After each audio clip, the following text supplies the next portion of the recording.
Hallelujah. चलो हम ध्यान से इसका परमेश्वर के उस वचन का हिस्सा बनेंगे। पढ़ेंगे हम आज जकरयाह अध्याय 3। और याद रखना, अगर जितने लोगों के पास पवित्र शास्त्र है वो पवित्र शास्त्र को देखें या स्क्रीन के ऊपर देखें। एक एक बातों को समझना है कि परमेश्वर आपके ज़िंदगी को क्या किस अवसर में लेके जाना चाहता है। जकरयाह अध्याय 3 से हम पढ़ना शुरू करेंगे। उसको हमें ध्यान से पढ़ना है। 1 से लेकर 10 तक हम पढ़ेंगे आपके लिए। और वहाँ पर एक बड़ा दर्शन है और वो दर्शन आपके लिए प्रभु बताना चाहता है ताकि आप आज़ाद हों। आमीन। जकरयाह 3 पढ़िए पहला आयत। फिर उसने यहोशू महायाजक, याद रखना यहोशू एक महायाजक है, परमेश्वर का याजक है, वो यहोवा के दूत के सामने खड़ा हुआ मुझे दिखाई दिया। ऐसा जकरयाह भविष्यवक्ता को दिखाई दिया। जकरयाह नबी को देखता है कि एक यहोशू महायाजक, क्या नाम है उसका? यहोशू महायाजक, वो किसके सामने खड़ा देख रहा है उसको? परमेश्वर के सामने यहोशू खड़ा हुआ है और शैतान उसके दाहिनी ओर उसका विरोध करने को खड़ा था। आप इस बात को समझेंगे यदि आज आप इसे समझने का प्रयास करेंगे, अपना मन परमेश्वर के वचन की ओर लगाएंगे, तो आपकी जिंदगी से शैतान का विरोध खत्म होगा। मैं बीते कल से ही बता रहा हूं इस बात को कि आपकी जिंदगी से शैतान का विरोध टूटेगा और आप बलशाली बनेंगे आत्मा में। मैं बीते कल में बता रहा था आपको कि जैसे जैसे आप परमेश्वर के वचन को समझते हैं वैसे वैसे आप परमेश्वर का जो डिवाइन प्लान है वो आपकी जिंदगी में पूरा होगा।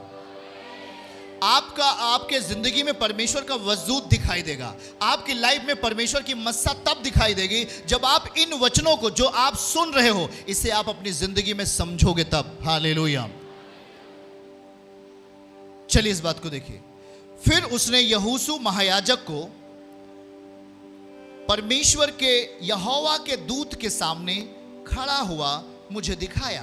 अर्थात यहोशू परमेश्वर के दूत के सामने खड़ा है और लिखा है कि शैतान उसके दाहिनी और उसका विरोध करने को खड़ा था।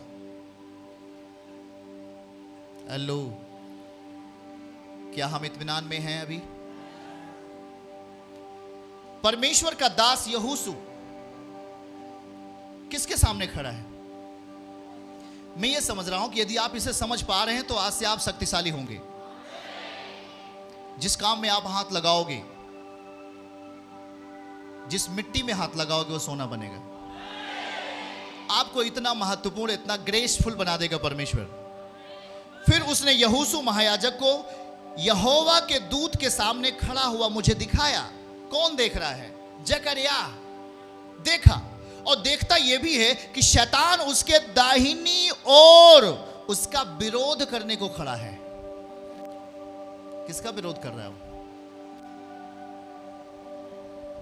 नीचे। तब यहोवा ने शैतान से कहा, तब परमेश्वर ने शैतान से कहा, हे शैतान, यहोवा तुझको घुड़के, यहोवा जो यरूशलेम को अपना लेता है और वही तुझको घुड़के, क्या यह आग की निकाली हुई लुकटी सी नहीं है? 3 आयत। उस समय यहोशू जो दूत के सामने, आप याद रखो 3 आयत, आराम से शालीनता से हर काम को करो। उस समय यहोशू जो दूत के सामने मैला वस्त्र पहने हुए खड़ा था। Oh hallelujah. वो परमेश्वर के सामने खड़ा तो है यहोशू, और उसका वस्त्र कैसे है? क्या कुछ बातें आपको रिमाइंड आ रही? क्या कुछ बातें आपको छू रही हैं? ओके ठीक है। 4 आयत पढ़िएगा। 4 आयत, और लिखा क्या है आगे? 4 आयत। तब दूत ने उनसे जो सामने खड़े थे कहा, इसके मैले वस्त्र उतारो। ओ, इसके मैले वस्त्र क्या कर दो? उतारो। फिर उसने उससे कहा, देख मैंने तेरा अधर्म दूर किया है, हे यहोशू, मैं तुझे सुंदर वस्त्र पहना देता हूं। हालेलुया। 5वीं आयत देखिए। 5वीं आयत, मैं समझ रहा हूं इसमें ग्रेस पूरे फील्ड के ऊपर मंडरा रहा है। 5वीं आयत। तब उसने कहा, इसके सिर पर एक शुद्ध पगड़ी रखी जाए। और उन्होंने उसके सिर पर याजक के योग्य शुद्ध पगड़ी रखी और उसको वस्त्र पहनाए। और उस समय यहोवा का दूत पास खड़ा रहा। ओके, 6वीं आयत। तब यहोवा के दूत ने यहोशू को चेतावनी देकर कहता है, क्या कहा? सेनाओं का यहोवा तुझसे कहता है, यदि तू मेरे मार्गों पर चले, जो कुछ मैंने तुझे सौंप दिया है आज्ञा के रूप में, वचन के रूप में, उसकी देखभाल करे, तो तू मेरे भवन का न्यायी होगा, मैं मेरे आंगनों का रक्षक होगा, और मैं तुझको इनके बीच में आने जाने दूंगा जो तेरे पास खड़े हैं। 8वीं आयत। हे यहोशू महायाजक, तू सुन ले, तेरे भाई बंधु जो तेरे सामने खड़े हैं वे भी सुने, क्योंकि वे मनुष्य शुभ शकुन हैं। सुनो, मैं अपने दास के लिए एक साख प्रकट करूंगा, एक डाली प्रकट करूंगा। और वो क्या है? 9वीं आयत कहता है कि उस पत्थर को देख जिसे मैंने यहोशू के आगे रखा है, उस एक ही पत्थर के ऊपर 7 आंखें बनी हैं। सेनाओं के यहोवा की यह वाणी है, देख मैं उस पत्थर पर खोद देता हूं और इस देश के अधर्म को एक ही दिन में दूर कर देता हूं। ओके, 10वीं आयत, इंपॉर्टेंस, महत्वपूर्ण। उसी दिन, सब लोग कहिए, सब लोग बोलिए, आज ही के दिन तुम अपने अपने भाई बंधुओं को दाखलता और अंजीर के वृक्ष के नीचे आने के लिए बुलाओगे। सेनाओं के यहोवा का यही वाणी है। ओ परिवर्तन! आप हाथ उठा के बोल सकते हैं, मेरे लिए शुभ है। आपकी स्थितियों में एक बड़ा बदलाव दिखाई दे रहा है, और लिखा है कि आप अपने भाइयों को, अपने परिवारों को दाखलता और अंजीर के पेड़ के नीचे बुलाओगे शांति जीवन जीने के लिए। हाथ उठा के बोलो, मैं इस वचन पर सुनने के द्वारा और समझने के द्वारा मैं आशीषित हो जाऊंगा, मैं बलवान हो जाऊंगा, मैं वचन में जड़ पकड़ूंगा यीशु के नाम में। ओके, याद रखो, अब इस बात को ध्यान देना, जहां दर्शन की बातें हैं वहां व्यक्ति आजाद होता है और वहां शैतान टूटता है, वहां बीमारी टूटती है। याद रखो, यह परमेश्वर का वचन है जो आपको दर्शन के अनुसार दिया जा रहा है। और जहां दर्शन की बातें नहीं, वहां पर लोग निरंकुश होते। निरंकुश का मतलब टेढ़े हो जाते, बेकार हो जाते, असभ्य हो जाते। पर जहां दर्शन की बातें हैं वहां पे लोग आजाद होंगे यीशु मसीह के नाम में।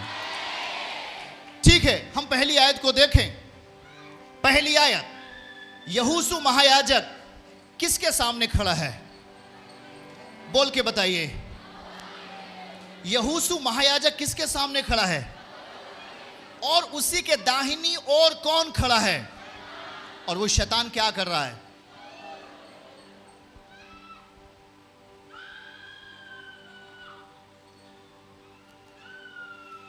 मैं कह रहा हूं, ये दर्शन की बातें आज अंधों को आंखें देने वाली है। जो चल नहीं पाते वो चलेंगे।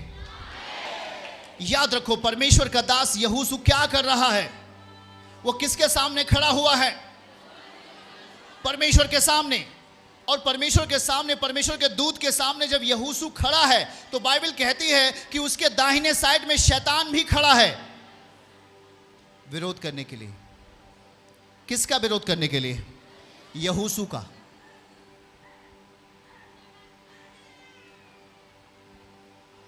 हेलो, आप इस बात को समझ रहे हो क्या?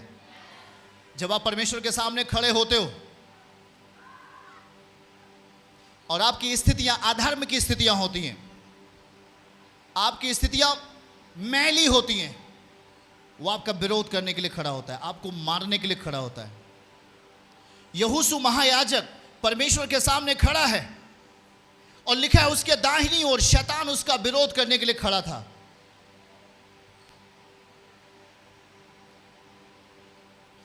इसके बाद तब यहोवा ने शैतान से कहा, देख मैं तुझे डांटूंगा, सोच लेना। और कहता क्या है तीसरी आयत में? उस समय यहोशू के दूत जो सामने खड़ा था, उस समय यहोशू जो दूत के सामने मैला वस्त्र पहने हुए खड़ा था। कैसा वस्त्र पहने हुए खड़ा था? कैसा वस्त्र पहने हुए खड़ा था? बाइबल कहती है कि यहोशू खड़ा है किसके सामने? परमेश्वर के सामने। वो परमेश्वर के सामने खड़ा है, पर देखो उसके दाहिनी ओर कौन खड़ा है? वो किसका विरोध कर रहा है? परमेश्वर के दास का। वाह, क्यों? हम देख पा रहे कि वहां पर जब यहोवा के दूत ने कहा कि अब इसके मैले वस्त्र को बदल दो, यहोशू का जो वस्त्र वो कैसा है? आप बता सकते हैं कैसा वस्त्र पहना हुआ है? वो मैला वस्त्र पहना हुआ है, और उसका विरोध करने के लिए कौन खड़ा है? कुछ बातें आपको समझ में आ रही क्या? याद रखना, उसे मौका चाहिए आपको गिराने के लिए, आपको नाश करने के लिए शैतान को मौका चाहिए। लेकिन सबसे बड़ी चीज यह है कि यहोशू किसके सामने खड़ा है? हो सकता है जब आप परमेश्वर के सामने हो, आपके मैले वस्त्र हो, आपकी लाइफ मैली हो, आपकी जिंदगी में कुरूपता हो, आपकी जिंदगी में सुंदरता नहीं हो, पर यदि आपका एक निर्णय है कि मुझे किसके सामने खड़े होना चाहिए, याद रखो, खड़ा होना है। बगल वाले से बोलो, हमें खड़ा होना है परमेश्वर के सामने। वो हमें तब्दील करेगा, वो हमें बदल देगा अपने महिमा के वस्त्र में। समझो इस बात को। यही तो है एक बहुत बड़ी बात है जहां हमें इसको समझने की जरूरत है। हो सकता है आप अज्ञानता हो, आपके अंदर अज्ञानता हो, आपके अंदर कठोरता हो, आपके अंदर पाप हो, आपके अंदर तमाम ऐसी बुरी चीजें हो, पर आज आपने निर्णय लिया कि हमें परमेश्वर के सामने खड़ा होना चाहिए। पर याद रखो कि शैतान आपका विरोध कर रहा है। शैतान आपको विरोध कर रहा है, आपको उसी परिस्थिति में वापस ले जाने के लिए। वो नहीं चाहता कि आप परमेश्वर के सामने खड़े हो। सुनो, आंखें खोलो सब जन। वो नहीं चाहता, शैतान नहीं चाहता कि आप परमेश्वर के सामने, वो कभी नहीं चाहता। वो उसकी इच्छा नहीं है कि आप परम पिता के सामने खड़े हो। उसकी इच्छा नहीं कि आप चर्च में बैठकर उसके वचन को सुने। उसकी इच्छा नहीं कि आप बाइबल के साथ रहें। उसकी इच्छा नहीं कि आप प्रेयर के साथ जिएं। उसकी इच्छा नहीं कि आप पवित्रताई के साथ जिए। वो आपका विरोध करेगा, वो आपका प्रोटेस्ट करेगा, वो आपको नीचे ले जाने का अभ्यास करेगा। वो पूरी योजनाओं को, पूरी युक्तियों को आपके जिंदगी में लगाएगा। पर जब आपने निर्णय ले लिया है कि हमें परमेश्वर के सामने खड़े होना ही है, हमें परमेश्वर के सामने बैठना ही है, तो परमेश्वर कहेगा इसके वस्त्र बदल दो। रिसीव कर रहे क्या आप जन? निश्चय ही आपके वस्त्रों में एक बदलाव आएगा यीशु के नाम में। आमीन बोलो। आपके मनों में एक तब्दीली आएगी यीशु के नाम में। आमीन बोलो। हाँ, आपको अपने आप को आपको अपने आप को तैयार करना होगा परमेश्वर के सामने लाने के लिए। शायद शैतान आपका विरोध करने के लिए आपके पीछे आके खड़ा है। वो आपकी लाइफ को तोड़ना चाहता है, वो आपकी लाइफ को मारना चाहता है, वो आपकी जिंदगी को खत्म करना चाहता है, डिस्ट्रॉय करना चाहता है। वो आपको पूरी तरीके से पैरालाइसिस करना चाहता है, आपको एकदम से नाश करना चाहता है। पर आपका एक डिसीजन है, आपका एक निर्णय है कि मुझे परमेश्वर के सामने क्या होना है। वो आपका विरोध कर रहा है, वो आपके अंदर से परमेश्वर की मर्जी को चोरी कर रहा है। हम क्या बोल रहे हैं? आपके भीतर से परमेश्वर की मर्जी को कौन? शैतान। वो प्रयास करेगा, आपका विरोध करेगा, आपके अंदर की हर खुदा की मर्जी को आपसे अलग करने का प्रयास करेगा। पर आपने निर्णय लिया, डैडी मुझे तेरे सामने खड़े होना है, मुझे तेरे सामने खड़े होना है। तीसरी आयत, तीसरी आयत क्या लिखा हुआ है? उस समय यहोशू जो दूत के सामने, परमेश्वर के सामने खड़ा था, और उसने क्या कहा? मैला वस्त्र पहने हुए खड़ा था। तब क्या कहता वो? कहता है इसके मैले वस्त्र उतारो। और फिर उसने कहा मैंने तेरा अधर्म दूर किया है, मैं तुझे सुंदर वस्त्र पहना देता हूं। आमीन बोलो। हमारी जिंदगी का अधर्म क्या चीज? हमारी जिंदगी का जो अधर्म है, जो अज्ञानता है, वो शैतान को बल देता है।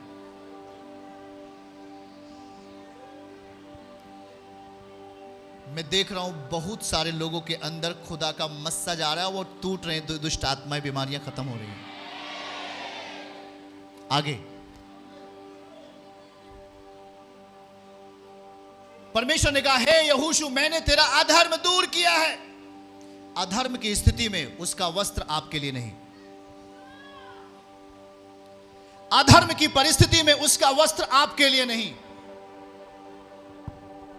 अधर्म की स्थिति में उसकी महिमा आपके लिए नहीं, अधर्म की स्थिति में उसकी सुंदरता आपके लिए नहीं। ध्यान से सुनो, अधर्म की स्थिति में उसकी ग्लोरी आपके लिए नहीं। पर याद रखो, आपने एक निर्णय लिया, डैडी मैं तेरे सामने खड़ा होना चाहता हूं। मौका आज आपको मिला हुआ है, परमेश्वर के सामने खड़े होने का मौका आपको मिला है। आमीन बोलो। खड़े रहो। जब आज आप परमेश्वर के सामने खड़े हो तो परमेश्वर कहेगा मैं तेरे वस्त्र को बदलने वाला हूं। याद रखो, उसने कहता है 4वीं आयत में, मैंने तेरे अधर्म को क्या किया है? अधर्म हमें महिमा से दूर करता है, अधर्म हमें ग्लोरी से दूर करता है, हमें फेंक देता है कई कोस दूर उस परमेश्वर से। लिखा है मैंने तेरा अधर्म दूर किया है और मैं तुझे सुंदर वस्त्र पहना देता हूं। सुंदर वस्त्र हमारे लिए तब आया जब मेरी जिंदगी से अधर्म को दूर किया। किसने? हाथ उठा के बोलो अधर्म। आप दाएं बाएं मत देखो, उसके जिंदगी में आप तो काम हो जाएगा। आप दाएं देख करके आप अपनी लाइफ को क्यों खो रहे हो? आपको ध्यान से सुनना है जो बातें आज परमेश्वर आपके लिए कह रहा है। आमीन बोलो। हजारों लोग यहां पर, सबकी लाइफ में खुदावन अपनी मस्सा देना चाहता है। पर देखो यहां पर जो चीज यहोशू के जीवन में हो रहा है वो आज आपकी लाइफ में भी होगा। शैतान आपका विरोध कर रहा है, आपको तोड़ रहा है, आपको गलत चीजों में लेके जा रहा है। बुरी परिस्थिति में, अधर्म की परिस्थिति में आपकी जिंदगी को कड़वाहट बना रहा है, आपकी जिंदगी को आंसुओं के साथ लेके जा रहा है, आपकी जिंदगी को मुकदमे में लेके जा रहा है, आपकी जिंदगी को कर्ज में लेके जा रहा है, आपको लाइफ को एक्सीडेंट में लेके जा रहा है, आपकी परिस्थितियों को डामाडोल करने का प्रयास में है। पर आपकी जिंदगी में एक सबसे महत्वपूर्ण निर्णय है, आपको किसके सामने रहना है? बताइए। यहोशू के लाइफ में कुछ ऐसी परिस्थितियां हैं और इसीलिए परमेश्वर जकर्याह को यह दर्शन दे रहा है कि आज वो यहोशू किसके सामने खड़ा है? परमेश्वर के सामने खड़ा है। पर वो ये भी देखता है कि उसका विरोध कौन कर रहा है। अधर्म की परिस्थिति में शैतान आप में बल पाता है।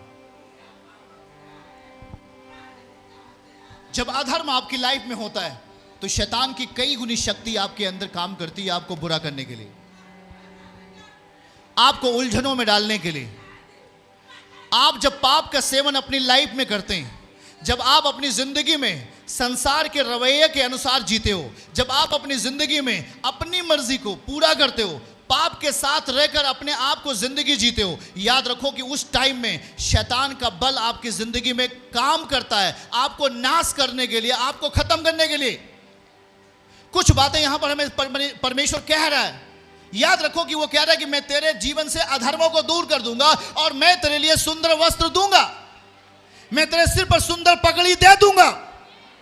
वो एक बात का निर्णय है, हमें अपनी लाइफ को देखना होगा कि मैं कहां पर हूं, मैं किस रास्ते पर खड़ा हूं। इस बात को ध्यान दो। हमारे साथ जल्दी से इस बात को पढ़िएगा। भजन 91 अध्याय उसकी पहली आयत को हम आपके साथ पढ़ेंगे। देखो वहां पर परमेश्वर किस बात की चर्चा कर रहा है। याद रखिए भजन 91 अध्याय आयत पहली। हाथ उठाकर हमारे साथ पढ़िए। जो परम प्रधान के छाए हुए स्थान में बैठा रहे।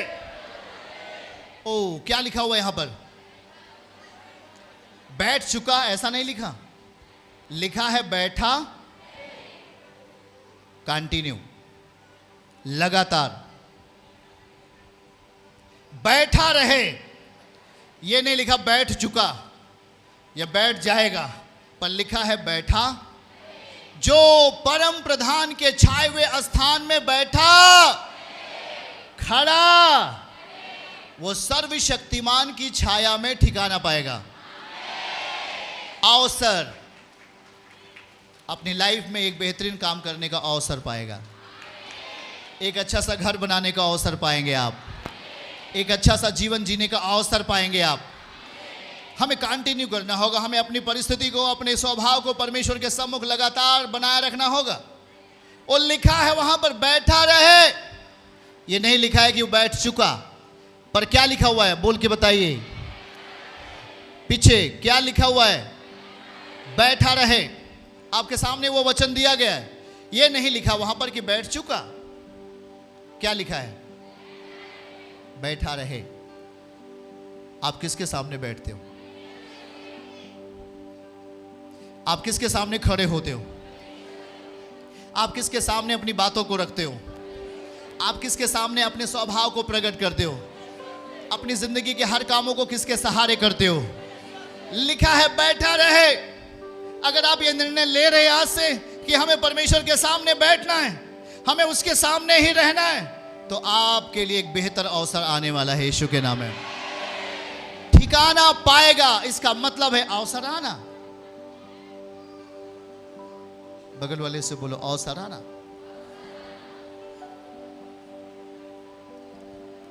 आज यहोशू महायाजक किसके सामने खड़ा है?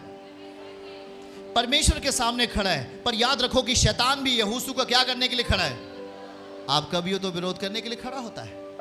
जब आप चर्च के लिए आते हो, आपके मनों को तब्दील करता है। वो कोई ना कोई काम आपके सामने लाके खड़ा कर देता है। जब आप परमेश्वर की महिमा में आने के लिए अपने आप को तैयार करते हो, कोई ना कोई प्रॉब्लम आपके सामने खड़ी हो जाती है। शैतान आपका विरोध करता है। वो नहीं चाहता कि आप परमेश्वर के सामने बैठे रहो। वो नहीं चाहता कि आप यहोवा के सामने खड़े। सुनो ध्यान से, अगर आप अपने आप को इस तरीके से प्रस्तुत करेंगे कि हमें परमेश्वर के सामने रहना है, परमेश्वर के सामने बैठना है, तो उस जगह से शैतान का बल टूटेगा। याद रखो कि हमें उसके डराने से नहीं डरना है। शैतान आपको डराता है। वो डरा करके आपको अपने पक्ष में लेने का प्रयास करता है। उसको ये पता है। याद रखो कि जब शैतान वहां पर उसका विरोध करने के लिए, यहोशू का विरोध करने के लिए जब यहोवा के सामने खड़ा हो गया, तो यहोवा ने कहा कि मैं तुझे डांटूंगा, मैं तुझे घुड़कूंगा। जब आप परमेश्वर के सामने होते हो तो वहां पर आपके बल की जरूरत नहीं, यहोवा उस शैतान को घुड़कनेगा। उस शैतान को परमेश्वर डांटेगा। आमीन बोलो। याद रखो, शैतान खड़ा था, पर उसी शैतान के सामने यहोशू जो मैला वस्त्र पहना था, उसी शैतान के सामने यहोशू का मैला वस्त्र उतार कर परमेश्वर ने महिमा का वस्त्र पहना दिया। क्यों? याद रखो इस बात को। क्यों? क्योंकि आप तैयार हो उसके राज्य के लिए। आमीन बोलो। हम पीछे हटने वाले नहीं कि नाश हो जाए, पर हम आगे बढ़ने वाले हैं कि अपनी बिगड़ी हुई परिस्थितियों को पुनः प्राप्त कर लें। आपके अंदर एक निर्णय होता है, आपके अंदर एक डिसीजन होता है। डैडी, मुझे चर्च जाना है तो जाना है। मेरी बेटी बीमार है या मेरा बेटा, ये मायने नहीं रखता, पर मैं मुझे आपके सम्मुख बैठना है। परिस्थितियां, बुरी परिस्थितियां आपका विरोध करने के लिए तैयार होती हैं। शैतानी रूहें आपका विरोध करती हैं, पर याद रखो आप किसके सामने हो। यह मायने नहीं रखता कि आपका विरोध कौन कर रहा है, पर यह मायने रखता है कि आप किसके सामने हो। यह सबसे बड़ी चीज होती है। कौन आपका विरोध कर रहा है यह मायने नहीं है। यहोशू का कौन विरोध कर रहा था? शैतान। पर उसी शैतान के सामने परमेश्वर ने यहोशू के वस्त्र को क्या कर दिया?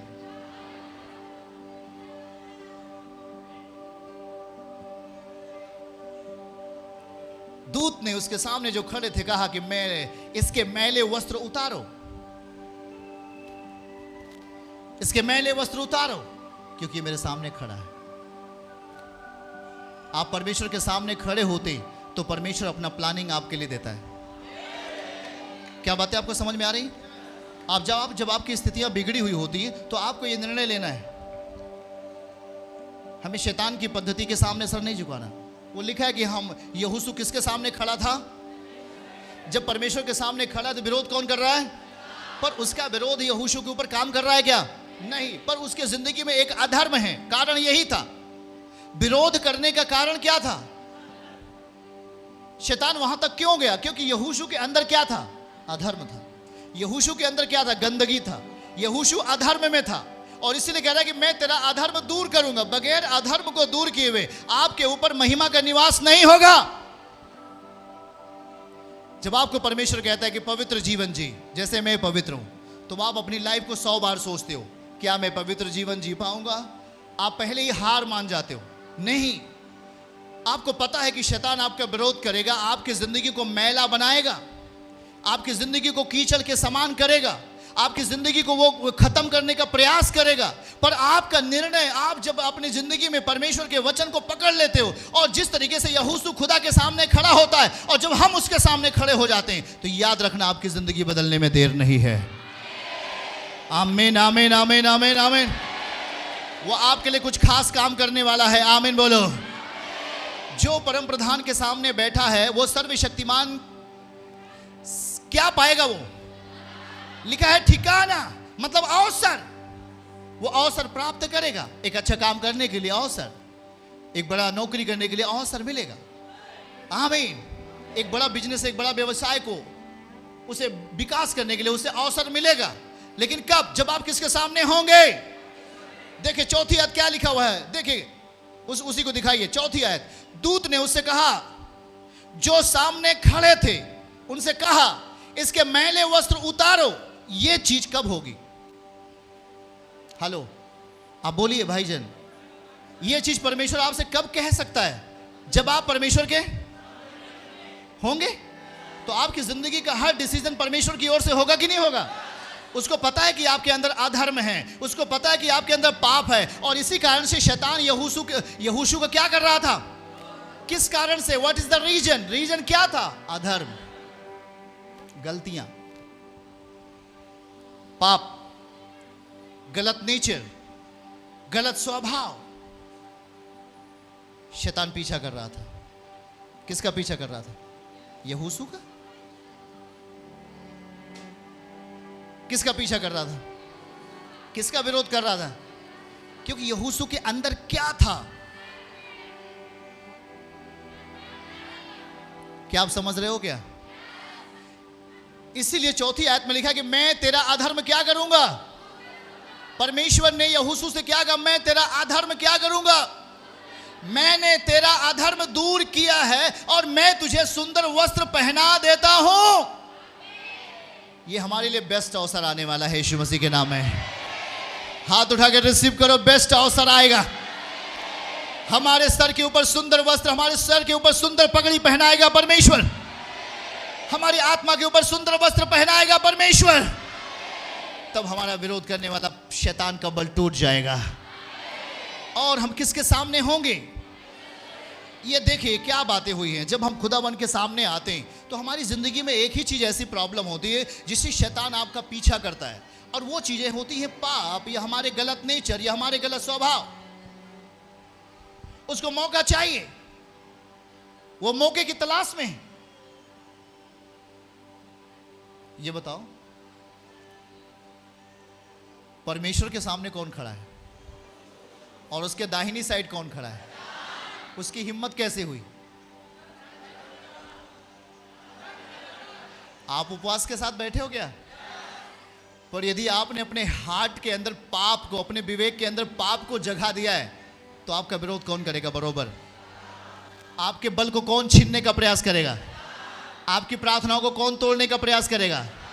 पर आप परमेश्वर के सामने बैठने की जो प्रक्रिया है उससे जारी रखा। हम क्या बता रहे हैं आपको? परमेश्वर के सामने बैठने की जो प्रक्रिया है, क्या रखा?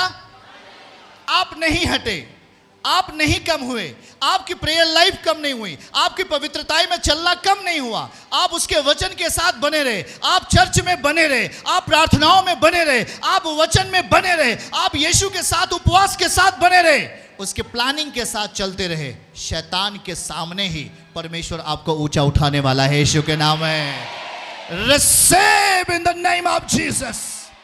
चर्च की सभी प्रार्थनाओं को और परमेश्वर के दास के द्वारा टीचिंग सुनने के लिए और अपडेट्स को जानने के लिए हमारे इस चैनल को सब्सक्राइब करें और साथ में बेल आइकन को दबाएं, ताकि जब भी लाइव प्रार्थना हो तो सबसे पहले आप देख सकें।